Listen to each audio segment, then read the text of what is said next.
Mga boss, panoorin natin 'to. Inatake ng ahas yung inakay na ibon. So, yan yung nanay niya, oh. Nanay ng inakay, oh. Tapos may isa pa yatang itlog na hindi pisa. Ang gara ng nilimliman niya, wala man lang mga damo-damo. Diba malimit kapag mga ibon na naglilimlim may mga pugad yan. Ayan, oh, inatake na siya ng ahas, oh. Kawawa naman yung inakay, oh.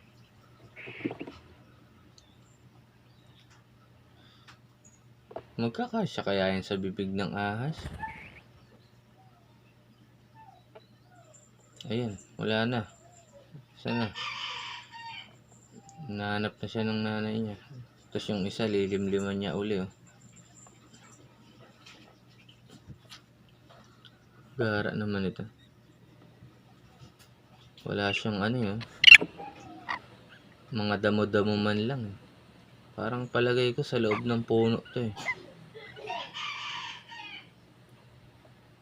Mga puno ng parang puno ng buko. Ayan, andyan uli yung inakay. Nakawala yata. Yan yung mga boss, oh.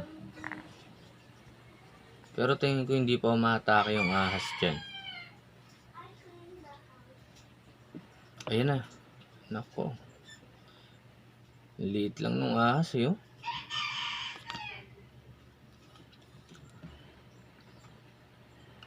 Ayan na. Nilamon niya na. Inumpisa niya na sa ulo. Ang liit ng ahas. Kakasya ba sa kanya yung katawan niya? Pero ganyan naman yung yung ability ng ahas. Kahit ang liit ng ulo nila, no? Yung mga sawa nga, eh. Kapag nilunok nila yung mga baboy, kambing, grabe, nagkakasya talaga sa bibig nila. Tignan nyo to.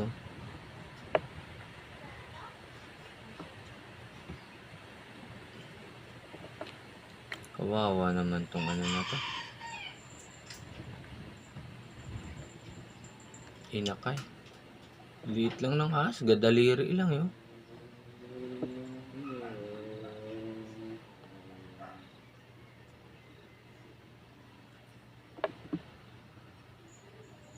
Oh, linawa niya ulit. Hindi kasya, eh. Hirapan siya lunukin. Oh, yan.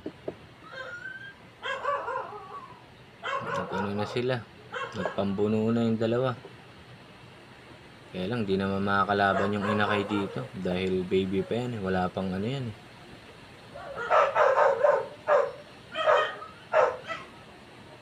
Meron nga rin ako nakitang ganyan.